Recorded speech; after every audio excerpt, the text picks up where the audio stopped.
Allahumma salli wa sallim wa barik alaihi.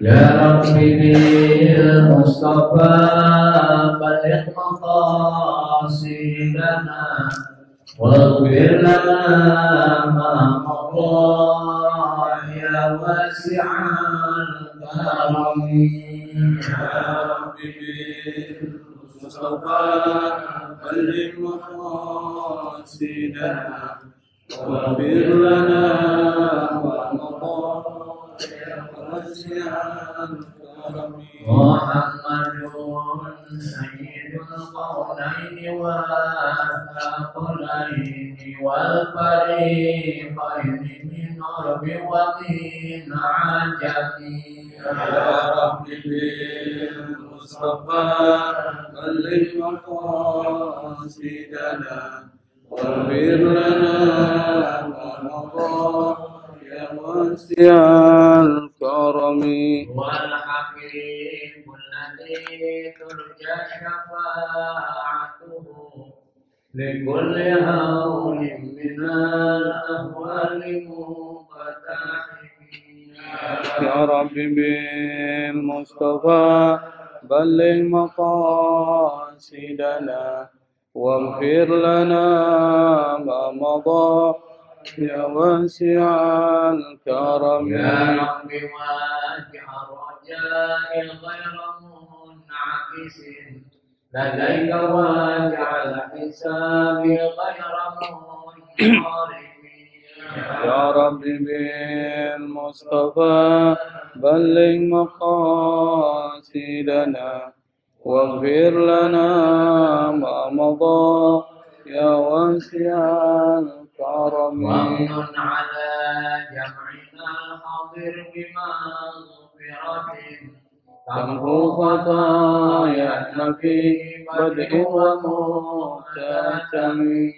Ya Rabbi bil Mustafa baligh maqasidana waghfir lana ma madha ya wasi'al karami. Wa salli Rabbi ala al-mukhtar ma talat syamsun nahari wa lahat nujumu dhulami.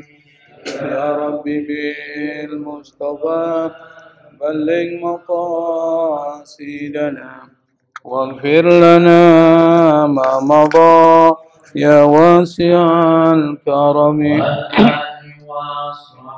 والأنصار من تبعوا هداه واعترفوا بالعهد والذمم.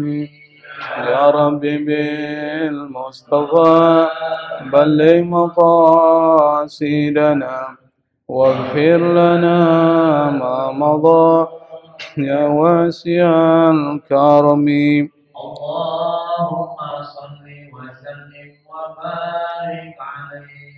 اللهم صل وسلم وبارك عليه. اللهم صل وسلم وبارك عليه. اللهم صل وسلم وبارك عليه. اللهم صل وسلم وبارك عليه. اللهم صل وسلم وبارك عليه.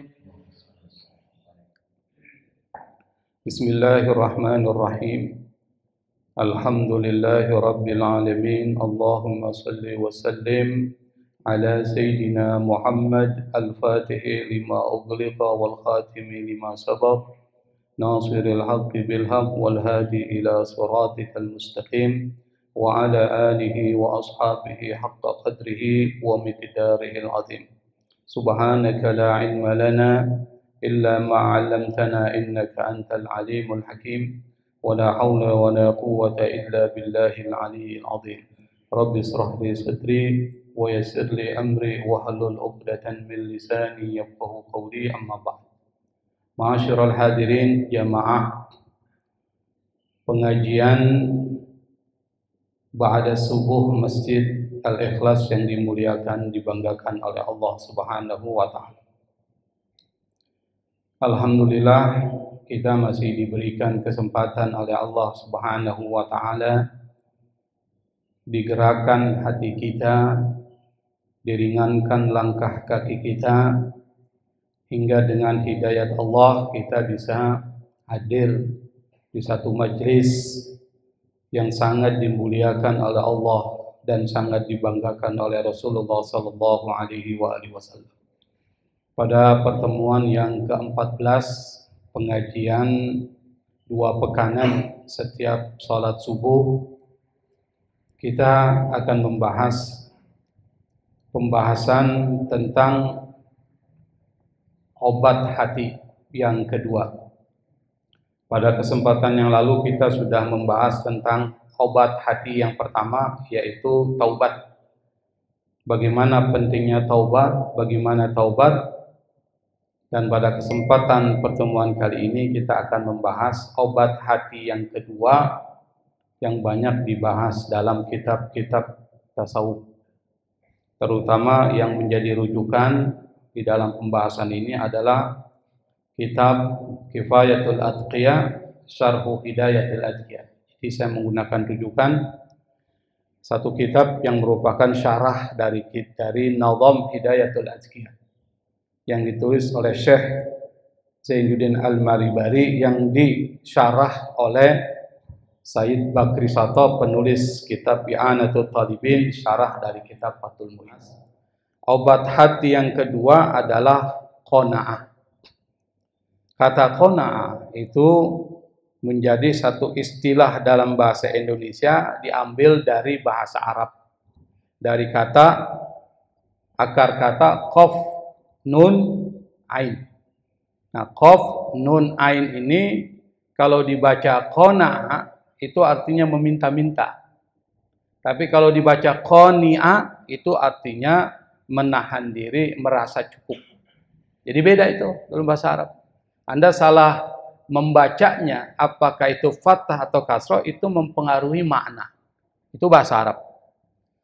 Kalau dibaca qana'a itu meminta-minta, berarti berlawanan. Tapi kalau dibaca qani'a, itu artinya puas, merasa puas. Nah, dari kata qani'a muncul kata qanu. Kemudian qana'atan, masdarnya qana'atan atau qanu. Apa itu qana'ah? Qana'ah itu dalam pengertian bahasa Arab dan bahasa istilah itu artinya yang pertama, Anda rela hati Anda menerima semua yang diberikan oleh Allah Subhanahu wa taala, tidak mengeluh sama sekali. Itu qanaah. Jadi Allah kasih rezeki 50.000, Anda alhamdulillah, nggak pernah merasa kurang. Itu qanaah. Dikasih uang 100, alhamdulillah. Kan banyak orang ketika diberikan rezeki, dia mengeluh. Dikit banget sih. Dikasih orang, kok cuma segini? Itu artinya dia tidak merasa puas dengan apa yang diberikan oleh Allah kepadanya. Nah, orang yang merasa rela hatinya menerima pemberian Allah, itu disebut dengan qanaah. Itu satu. Yang kedua, dia merasa cukup. Apa yang diberikan oleh Allah, dia merasa cukup. Tidak merasa kurang. Kalau orang tidak merasa kurang, berarti dia tidak komplain, tidak ngeluh sama Allah. Dan yang ketiga, menjauhkan diri dari rasa tidak puas. Atau menjauhkan diri dari rasa kekurangan. Makanya orang muslim yang sebenarnya, itu orang yang selalu cukup. Gina nafs. Nabi mengatakan, laisal gina an kasratil arad. Yang disebut dengan orang yang kaya, bukan orang yang banyak hartanya. Karena banyak orang yang mempunyai harta yang banyak tetap merasa kurang. Ada enggak kita lihat ada orang kaya tapi merasa miskin? Ada enggak, Pak? Banyak itu. Masih kurang. Akhirnya apa? Dia korupsi, dia manipulasi, dia ingin mendapatkan jabatan, tujuannya apa? Ekonomi. Merasa kurang. Nah, orang yang qanaah itu adalah orang yang apapun diberikan oleh Allah, dia merasa cukup. Itu qanaah. Dan seorang muslim itu harus punya sifat qanaah. Maka Nabi pernah mengatakan, az-zaman khani'a wa dhalla man tama'a. Mulia orang yang selalu puas terhadap apa yang diberikan oleh Allah, wa dhalla man tama'a. Dan hina orang yang rakus terhadap apa yang diberikan oleh Allah. Makanya qanaah ini adalah obat terhadap penyakit hati, yaitu penyakit tamak. Jadi penyakit tamak yang sudah kita bahas itu, obatnya adalah qanaah. Nah, ini perlu dipahami. Jadi sekali lagi pengertian qanaah itu Anda rela terhadap pemberian Allah. Merasa cukup dan puas terhadap pemberian Allah. Dan tidak pernah komplain terhadap apa yang diberikan oleh Allah Subhanahu wa ta'ala. Bisa dipahami Pak ya? Itu qanaah. Dan qanaah ini penting. Kenapa? Karena salah satu yang menjadi hal yang perlu kita ada di dalam diri kita itu adalah qanaah. Kenapa? Kata Nabi, qanaah itu menyebabkan kesuksesan. Kalau Anda ingin sukses dalam kehidupan ini dan kehidupan dunia, Anda harus merasa cukup terhadap apa yang diberikan Allah. Itu pasti sukses. Apa kata Nabi? Qad aflaha man aslama wa ruziqa kafafan wa qad na'ahu Allahu bima ata. Qad aflaha. Kata qad ini itu namanya harfu tahqiq dalam bahasa Arab. Kalau qad ini masuk ke fi'il madhi aflaha, maka artinya benar-benar. Jadi kalau qad masuk ke fi'il madhi, aflaha itu fi'il madhi. Yuflihu itu fi'il mudhari. Orang yang beruntung, muflih itu fa'il, isim fa'il. Qad aflaha, kata Nabi, sungguh beruntung siapa? Man aslama, orang yang memeluk agama Islam, wa ruziqa kafafan, dan dia diberikan oleh Allah rizki yang cukup. Maksud rizki yang cukup gimana? Segala kebutuhan primer dan sekunder terpenuhi, itu cukup. Kalau tertier enggak. Kalau tertiernya aksesoris. Misalnya apa? Anda punya HP, itu aksesoris. Tapi yang dimaksud dengan primer, terpenuhi kebutuhannya, dan Anda merasa cukup, apa? Makan cukup, tidak kekurangan, tidak berlebihan. Anda kebutuhan sekundernya cukup. Misalnya apa? Memberikan sesuatu kepada anak-anak Anda dalam pendidikan. Itu dianggap orang yang beruntung. Wa qanna'ahu Allahu bima atah. Dan orang yang diberikan oleh Allah sifat qanaah. Qanna'ahu Allahu bima atah. Dan orang yang diberikan oleh Allah sifat qanaah, itu orang beruntung. Maka kalau kita lihat dari hadis ini, orang yang qanaah adalah orang yang beruntung, yang sukses. Kenapa dia sukses? Pertama, hidupnya nggak tertekan. Kalau orang merasa cukup, Pak, kira-kira tertekan nggak hidupnya? Nggak pernah tertekan. Nggak pernah dia merasa dibayang-bayangi oleh harta yang berlimpah. Nggak ada kepikiran untuk mencari dan memperjuangkan itu. Apa yang diberikan oleh Allah dia terima, tapi tetap harus usaha. Usaha ini wajib ya, ikhtiar wajib. Tapi soal hasilnya itu diserahkan kepada keputusan Allah Subhanahu wa ta'ala. Kalau sudah diputuskan, inilah rizki Anda, maka orang muslim harus merasa cukup dengan apa yang diberikan oleh Allah Subhanahu wa ta'ala. Itu namanya qanaah. Kenapa ajaran qanaah ini perlu ada? Karena Nabi mengatakan, inna hadzal mal khadirun wa hulun. Nabi mengatakan harta ini, harta dunia ini, kata Nabi, khadir, sesuatu yang hijau. Itu ternak, Pak. Kalau melihat sesuatu yang hijau, rumput yang hijau, dia akan datang itu. Hulun, manis, sesuatu yang manis. Kalau ada makanan-makanan yang manis, pasti orang akan datang untuk mengambil makanan itu. Itu ibarat Nabi mengibaratkan harta benda dunia itu seperti itu. Dan ini nasihat kepada seorang sahabat Nabi yang bernama Hakim. Jadi sahabat Nabi yang bernama Hakim itu dinasihati. Kenapa? Karena dia suka minta sama Nabi. Dia minta, Nabi kasih. Lalu kemudian yang kedua kali dia minta, Nabi kasih. Yang ketiga dia minta, Nabi kasih. Pada saat ketika dia minta yang keempat, apa kata Nabi? Ya Hakim, inna hadzal mal khadirun wa hulud. Faman akhazaha bisaqawatin nafsin burikalah. Kata Nabi kepada Hakim, wahai Hakim, harta benda ini yang kau minta itu memang enak. Tapi barang siapa yang mengambil harta itu, pemberian itu dengan hati yang lapang, hati yang menerima, maka burikalahu, akan diberikan berkah terhadap harta tersebut. Sebaliknya, barang siapa yang menerimanya dengan hati yang tidak puas, lam yubarak fi, tidak akan pernah diberkahi harta itu. Apa isi berkah? Berkah ini satu kalimat yang sering kita ucapkan.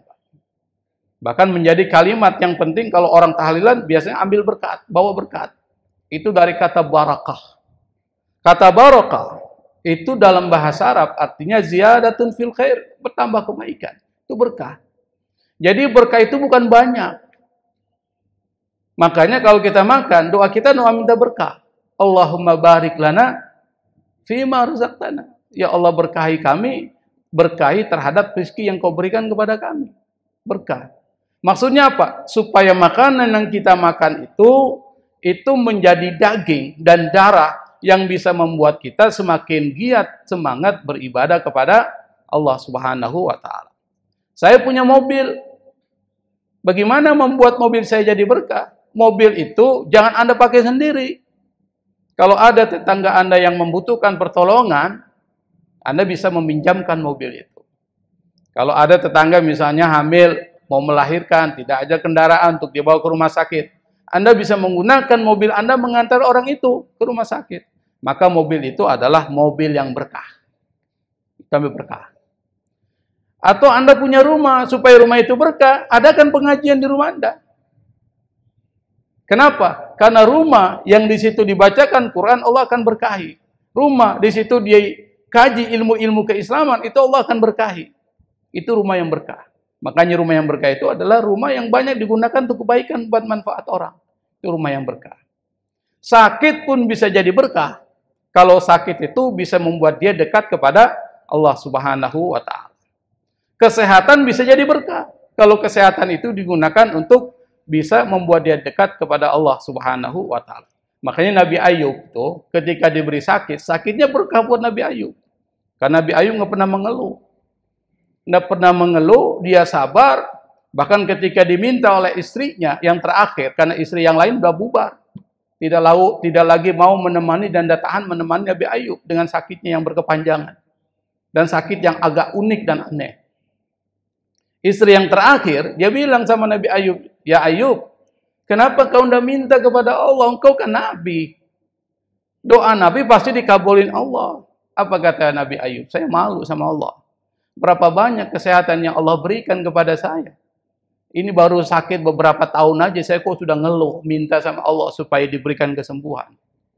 Kita baru dikena pilek aja udah minta sama Allah, ya Allah sembuhkan saya. Baru pilek kan?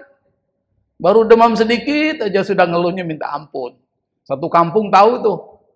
Kita sakit, pusing, demam, satu kampung tahu. Satu RT tahu.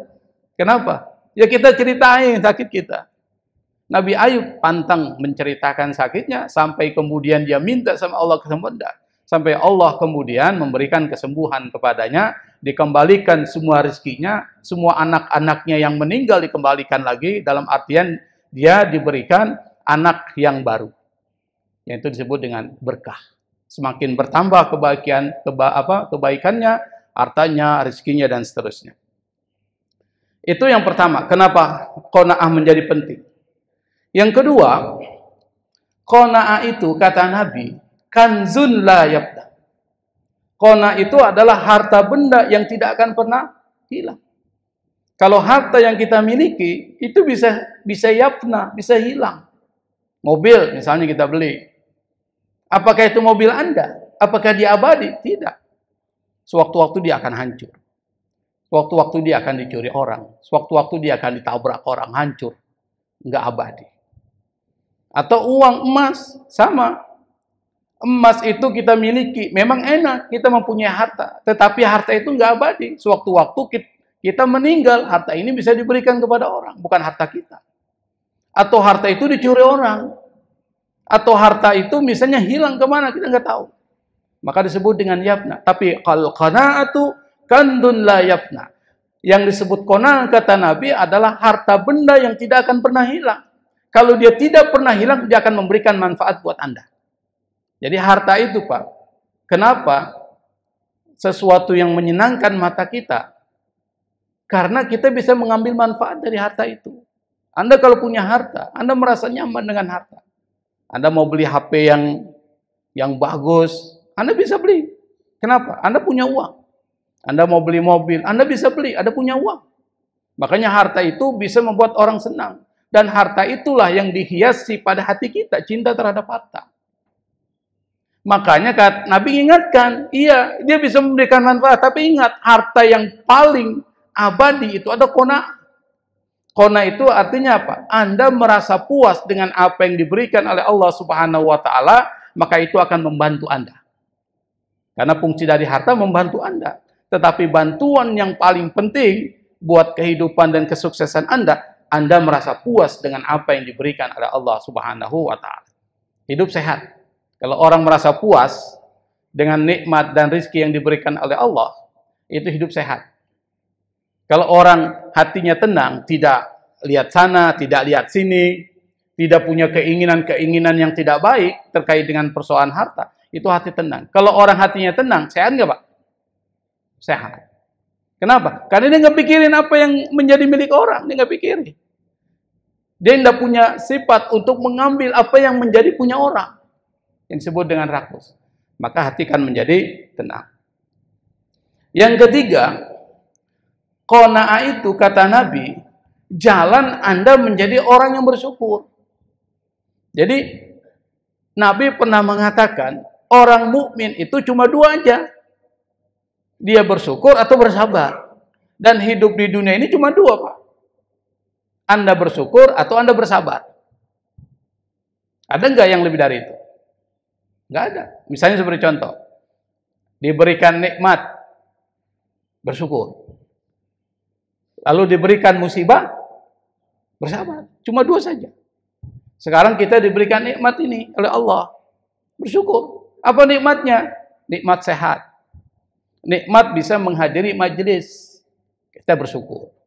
Lalu kemudian Anda berada di majelis, itu dinasihati oleh ustadz. Sabar. Betul nggak Pak? Ini kan nasihat ini, menyindir kita. Menyindir saya, menyindir Anda, dan kita harus sabar. Maka ada dua saja. Imma syukur, imma sabur. Makanya Nabi mengatakan, keadaan orang beriman itu, kalau enggak bersyukur, ya bersabar. Kalau ditimpa sesuatu yang menyenangkan dia bersyukur. Kalau ditimpa sesuatu yang tidak menyenangkan, dia bersabar. Nisfu sabrin wa nisfu syukrin. Setengah syukur, setengah sabar. Maka kata Allah, wa qalilum min ibadiyas syakur. Orang yang bersyukur itu dari hambaku enggak banyak. Dan untuk menjadi orang yang bersyukur, berterima kasih terhadap apa yang diberikan oleh Allah, qanaah. Nabi pernah mengatakan, kun wari'an takun a'badan nas. Jadilah Anda orang yang wara', Anda akan menjadi orang yang abid. Wa kun qani'an takun ashkuran nas. Jadilah Anda orang yang qanaah, Anda akan menjadi orang yang paling bersyukur. Itu kata Nabi. Dan Nabi orang yang paling bersyukur. Nabi itu pernah ditawari, Pak, bukit menjadi emas. Nabi tidak mau. Nabi ditawari, ini semua bukit jadi emas untukmu ya Rasul. Apa kata Nabi? Enggak. Kalau Bapak ditawari 2 bukit jadi emas, gimana Pak? Gimana Pak? Nabi nggak mau. Apa kata Nabi? 1 hari saya berpuasa, 1 hari saya makan, kenyang. Itu masih saya sukai dibandingkan semua apa yang ada di muka bumi. Itu Nabi. Kenapa? Karena Nabi menjadi contoh. Jadi satu ketika Siti Fatimah itu buat roti. Siti Fatimah orang miskin. Ali bin Abi Thalib suaminya orang miskin. Ini diceritakan dalam kitab Kifayatul Atqiyah. Satu ketika setelah membuat roti dari gandum dengan roti yang kasar. Jadi enggak halus tapi kasar. Kalau kasar kan kurang enak dimakan. Karena memang bahan-bahan yang dibuat untuk membuat roti itu enggak lengkap. Jadi bahannya membuat roti itu jadi kasar. Pada saat ketika Fatimah membuat roti itu, dia teringat Rasulullah, bapaknya.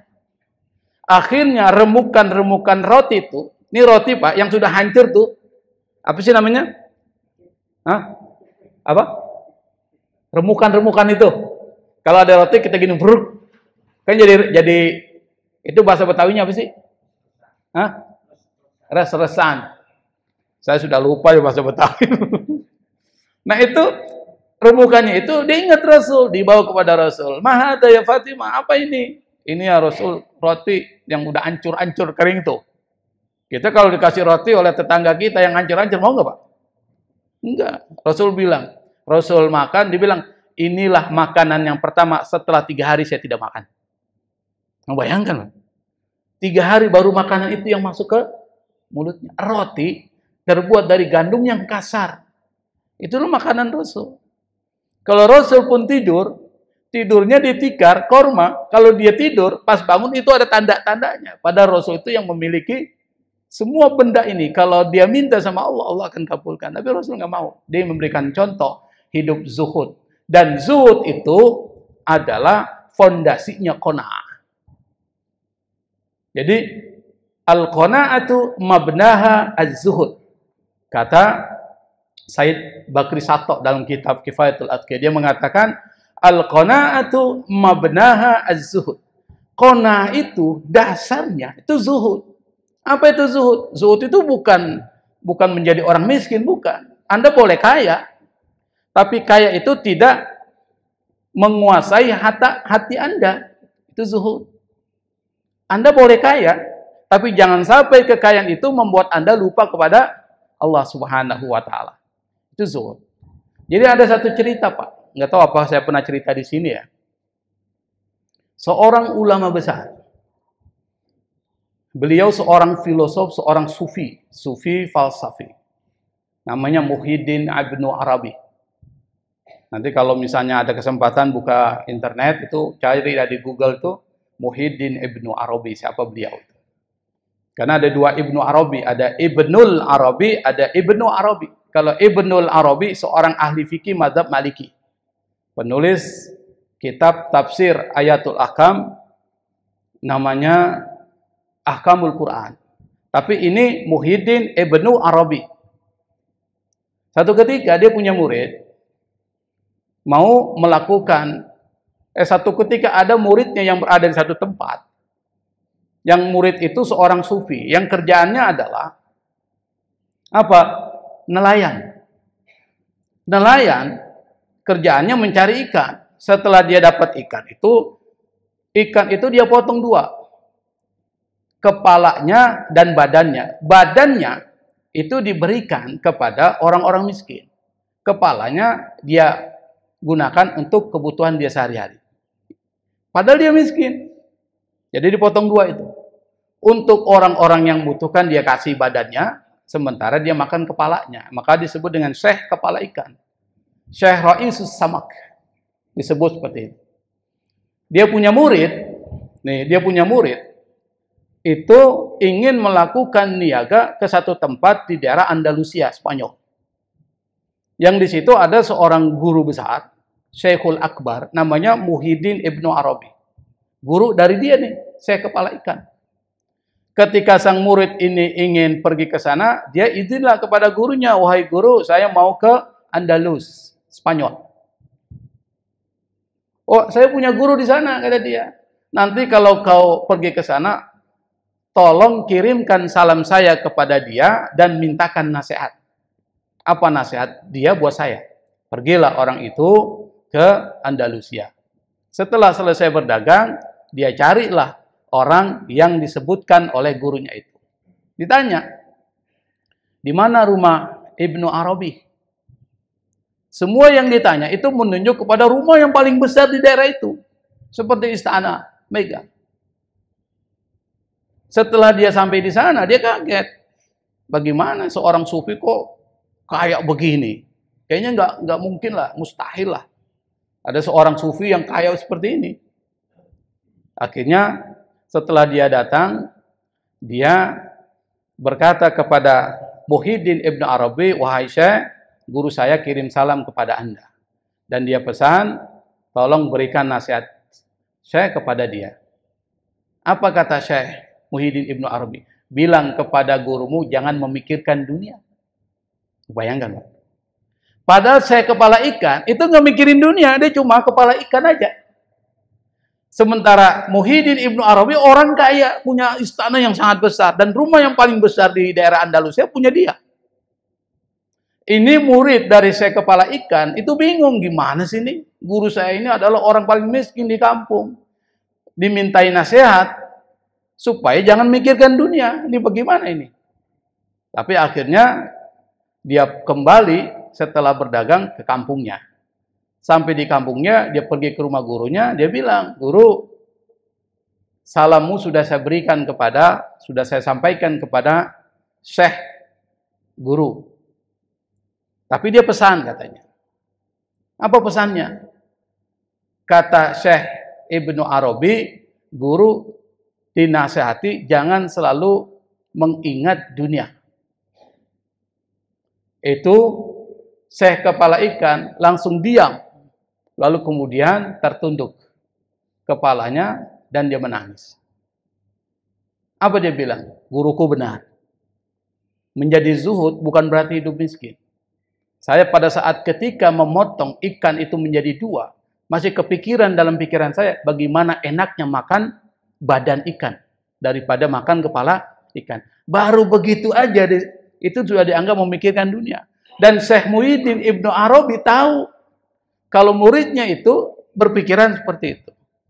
Anda bisa bayangkan. Jadi menjadi zuhud bukan menjadi orang miskin, tapi jangan sampai hati kita dikuasai oleh dunia. Dan zuhud itulah fondasinya qanaah. Nanti suatu waktu kita akan bahas. Obat hati yang berikutnya adalah zuhud. Seperti apa itu zuhud? Oleh karena itu maka qanaah menjadi penting. Yang pertama karena dia adalah harta yang tidak akan punah. Yang kedua adalah qanaah itu jalan untuk menjadi hamba yang bersyukur. Dan yang berikutnya adalah pertanyaan bagaimana kita menjadi orang yang qanaah? Kaifa nakunu qani'in? Bagaimana kita menjadi orang yang qanaah? Menjadi orang yang hati selalu ridho dengan apa yang diberikan oleh Allah Subhanahu wa taala dan tidak pernah mengeluh terhadap apa yang diberikan oleh Allah Subhanahu wa taala. Yang pertama adalah syukuri semua yang diberikan oleh Allah Subhanahu wa taala. Jadi apapun yang diberikan oleh Allah, kita cari duit nih. Ini bagian dari ikhtiar wajib. Dan kita bekerja kalau tujuan kita adalah karena Allah untuk menghidupi anak cucu kita, anak istri kita, maka itu bagian dari ibadah. Jadi niatkan dulu bahwa apa yang kita lakukan itu bagian dari ibadah. Karena Nabi pernah mengatakan, orang yang beribadah, orang yang bekerja dari pagi sampai sore, lalu kemudian dia istirahat sore, Nabi mengatakan, amsa maghfuran lah. Orang itu diampuni oleh Allah Subhanahu wa ta'ala. Jadi bekerja karena Allah itu menghapus dosa. Itu Nabi. Satu ketika Nabi lihat ada tangannya, tangan sahabat itu tangannya ini bengkak-bengkak, Pak. Kapalan itu. Nabi kemudian tanya, ya sahabatku, apa yang terjadi pada tanganmu? Apa kata sahabat itu? Ya Rasul, saya ini bekerja mencari kayu. Ini tangan saya menjadi bengkak-bengkak karena saya memotong kayu dengan kapak. Nabi pegang tangan itu, Nabi cium. Nabi mengatakan, hadhihi yadun la tamassuhun nar. Inilah tangan yang tidak akan pernah disentuh oleh api neraka. Jadi bekerja itu ibadah. Maka ketika kita bekerja itu wajib dapat pahala, lalu ketika mendapatkan rezeki kita bersyukur. Nah itu dapat pahala lagi. Makanya orang Islam itu enak, Pak. Semua yang dilakukan, kalau karena Allah, itu dapat pahala. Ketika dia dapat rezeki, Anda tidak perlu ngatur rezeki Anda. Karena yang ngatur rezeki Allah. Dan Allah tahu dan nggak akan ketukar. Rezeki si A, si B, si C itu udah ditentuin. Nggak usah berebutan. Allah udah atur semua. Karena Allah sudah atur, Anda nggak usah pikirin rezeki orang. Itu maksudnya. Nggak usah pikirin orang lain mau dapat apa, nggak usah pikirin. Karena itu yang membuat Anda celaka. Membuat Anda serakah, membuat Anda menjadi hasad. Itu karena mikirin rezeki orang. Nggak usah pikirin apa, semua orang sudah ada rizkinya. Kalau rizki itu sudah tidak ada, Anda sudah menghadap kepada Allah Subhanahu wa Ta'ala. Rizki sudah habis. Berarti Anda tinggal menghadap kepada Allah, selesai. Hidup di dunia selesai. Oleh karena itu, maka konsep yang kedua, kalau Anda bekerja dapat rizki, syukuri. Berapapun yang diberikan oleh Allah, jangan mengeluh. Itu satu. Nah, itu salah satu cara untuk menjadi seorang yang qanaah. Apapun yang diberikan oleh Allah, syukuri, nggak usah ngeluh. Dapat capek-capek kita bekerja, Pak, dari siang, dari pagi sampai malam, dapat 50.000, syukuri. Itu rezeki Anda. Meskipun Anda bekerja sampai pontang-panting, kalau rezekinya udah segitu sudah, Pak. Makanya prinsipnya adalah Anda bekerja aja. Dan ketika bekerja, bekerjanya dengan baik, bukan santai-santai. Prinsip bekerja itu harus profesional. Innallaha yuhibbu idza amila ahadukum ayyutqina fi amali. Nabi mengatakan, Allah sungguh cinta kepada seorang apabila dia bekerja, dia itqan fi amali. Maksudnya apa? Dia profesional dalam pekerjaannya. Profesional itu apa? Dia mengikuti aturan-aturan dalam pekerjaan itu dan dia kerjakan dengan baik. Kalau misalnya dia diberikan tugas untuk menyelesaikan misalnya 10 pekerjaan satu hari. Kalau dia bisa menyelesaikan 10 pekerjaan, Anda telah melaksanakan kewajiban Anda. Tapi kalau dia bisa melaksanakan lebih dari 10, itu disebut dengan profesional. Itqan. Itu kerja. Jadi kerja bukan sembarang kerja, tapi kerja juga dengan ilmunya. Profesional.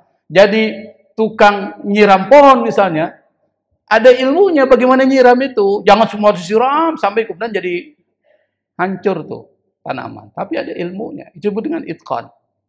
Itu yang pertama. Yang kedua adalah jangan selalu melihat kepada harta orang lain. Jadi kita punya tetangga rumahnya tinggi, jangan lihat, Pak. Ini enak banget ya hidupnya kayak dia ya. Dari mana dia punya duit? Nah, itu udah mulai tuh. Kalau udah mulai begitu, mulai cari-cari, lalu kemudian menyebarkan berita bohong dan lain sebagainya, disebut dengan hasad. Dan kemudian setelah menyebarkan itu, bagaimana caranya? Dia rumahnya jadi hilang. Mulai hasadnya aktif. Oleh karena itu, maka cara kedua untuk menjadi orang qanaah, Anda jangan melihat kepada apa yang diberikan Allah kepada orang lain. Kenapa? Nabi pernah, bukan Nabi, tapi ada seorang ulama namanya Al-Qushairi, dalam kitabnya Arisal Al-Qushairiyah, dia mengatakan, Man tabi'at ainahu ma fi aidin nas, tala husnuhu. Kata dia, Man tabi'at ainahu ma fi aidin nas. Barang siapa yang kedua matanya selalu mengikuti, melihat apa yang ada di tangan orang lain, dia lihatin aja. Apa kata Syekh Al-Qushairi, dia mengatakan, Tala husnuhu. Maka dia akan merasakan penderitaan, kesedihan yang berkepanjangan. Oleh karena itu, kalau ada orang diberikan rezeki oleh Allah yang banyak, Anda nggak usah pikirin rezeki itu. Apalagi mencari-cari dari mana dia dapat rezeki itu, jangan. Apalagi mencari kesalahan-kesalahan, kira-kira dia gimana ini, dan seterusnya, jangan. Kita bilang, Alhamdulillah Allah berikan rezeki kepada orang itu. Dan Alhamdulillah saya masih diberikan rezeki kesehatan oleh Allah. Selesai. Hidup tenang.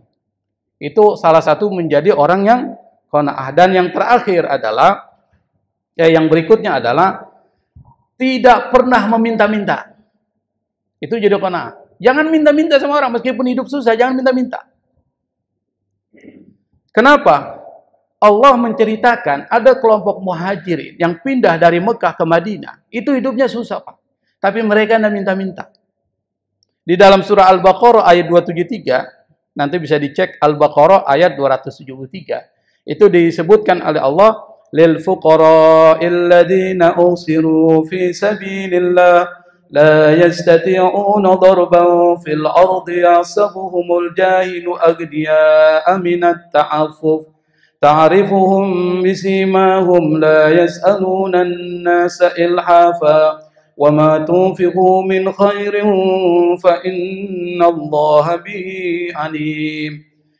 Ini ayat mengajarkan kita, mencontoh kepada orang muhajirin. Apa?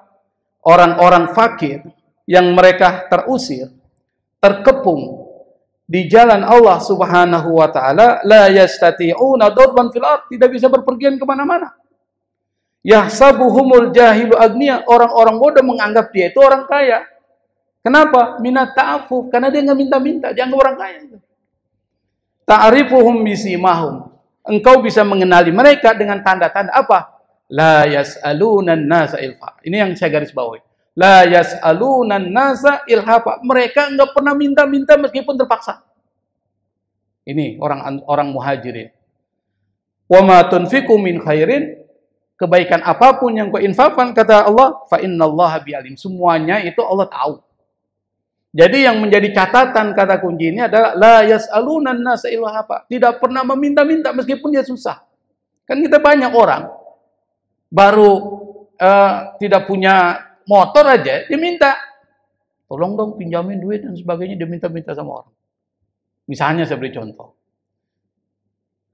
Nah, orang-orang yang ingin menjadi orang qanaah itu nggak pernah minta-minta. Kalaupun dia miskin, dia minta-minta. Maka dalam Al-Quran disebutkan lisaili wal mahrum. Wa fi amwalihim haqqum ma'lum. Harta kalian itu ada hak. Haknya siapa? Lisaili wal mahrum. Bagi orang miskin, baik yang minta-minta, wal marhum yang nggak minta-minta. Jadi kata miskin itu ada dua, ada yang minta-minta, as-sa'il dari sa'ala, yas'alu minta, dan marhum dia nggak minta-minta. Nah, ada satu cerita diceritakan oleh Imam Ibnul Jauzi dalam kitab Sifatus Shaffa. Dia cerita ini. Di Baghdad itu ada seorang soleh namanya Abdullah. Abdullah ini lalu menitipkan uang kepada temannya 10.000 dinar yang akan pergi ke Madinah. Dia bilang sama temannya, ini saya titip uang 10.000 dinar, nanti kau berikan kepada orang paling miskin yang ada di Madinah. Dibawalah uang itu sampai di Madinah. Setelah selesai melaksanakan tugasnya, lalu kemudian dia cari orang yang paling miskin. Dia tanya sama orang kampung di daerah Madinah, siapa orang paling miskin? Ditunjukkan semua rumah orang itu. Nih orang yang paling miskin itu tuh. Pergilah dia. Setelah ketuk pintu rumahnya, dia bilang, saya dapat dari teman saya untuk menyerahkan uang 10.000 dinar kepada orang yang paling miskin di Madinah. Saya tanya kepada masyarakat Madinah, mereka menunjuk kepada rumah Anda. Saya berikan ini kepada Anda. Apa dia bilang? Saya masih banyak orang yang miskin selain saya. Bayangkan kalau kita 10.000 dinar Pak dikasih, masih kita terima. Apa dia bilang? Masih banyak orang yang lebih miskin dari saya di depan rumah saya itu. Akhirnya pergilah dia ke depan rumahnya.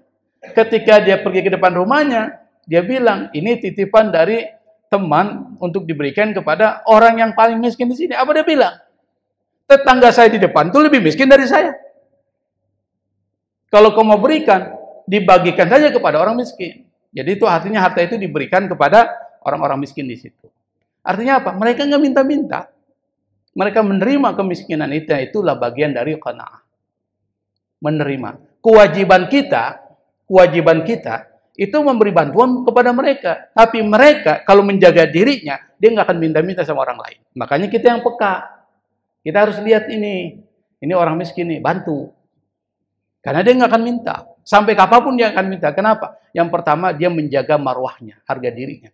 Yang kedua, dia menerapkan sistem qanaah, merasa cukup dengan apa yang diberikan oleh Allah Subhanahu wa Ta'ala. Dan yang terakhir adalah, kalau kita ingin jadi orang qanaah, kita banyak berdoa kepada Allah. Dan ada doanya. Doanya diajarkan oleh Rasul, dan ini dalam kitab Sahih Bukhari. Apa doanya? Apa doanya? Allahumma qanni'ni bima razaqtani wa barik li fihi wa akhlub alayya kulla ghaibatin li bi khair. Ini ada dalam kitab Sahih Bukhari. Doanya adalah Allahumma qanni'ni, ya Allah, jadikan aku orang yang qanaah. Qanni'ni. Orang yang merasa puas dengan apa? Bima razaqtani, dengan apa yang kau rizkikan kepadaku. Doanya. Wa barik li fihi, dan berkahi itu. Makanya dua konsepnya. Keberkahan dan qanaah. Kenapa? Buat apa Anda punya harta banyak kalau nggak berkah? Itu intinya. Lebih bagus punya harta sedikit tapi berkah.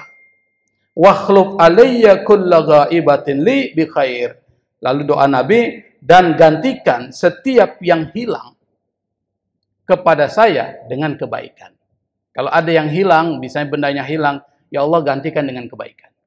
Dengan sesuatu yang baik. Ini doa diajarkan oleh Nabi Muhammad SAW. Oleh karena itu, maka kita mulai nih. Dan saya juga akan berusaha untuk memulai menjadi orang yang qanaah. Kita sama-sama belajar supaya kita menjadi orang yang insya Allah akan selamat dunia dan akhirat. Salah satunya adalah dengan menjadi orang yang qanaah. Jangan banyak meminta-minta karena kemiskinan kita, apalagi kalau kita nggak miskin. Yang kedua, mensyukuri apa yang diberikan oleh Allah Subhanahu wa Ta'ala. Jangan melihat kepada apa yang diberikan Allah kepada orang lain, karena itu bisa mengubah pikiran Anda. Dan yang terakhir, selalu berdoa kepada Allah supaya dijadikan menjadi orang yang qanaah, dan pakailah doa ini. Allahumma qanni'ni bima razaqtani wa barik li fihi wa khluf alayya kulla ghaibatin li bi khair. Kalau memang ada yang minta doanya, nanti saya akan kirimkan. Supaya kita bisa baca, jadikan orang yang merasa cukup dengan apa yang diberikan oleh Allah Subhanahu wa Ta'ala. Sudah jam 6. Wallahul musta'an. Wallahul muwaffiq ila aqwamit thoriq. Wal afwa minkum. Wassalamu alaikum warahmatullahi wabarakatuh.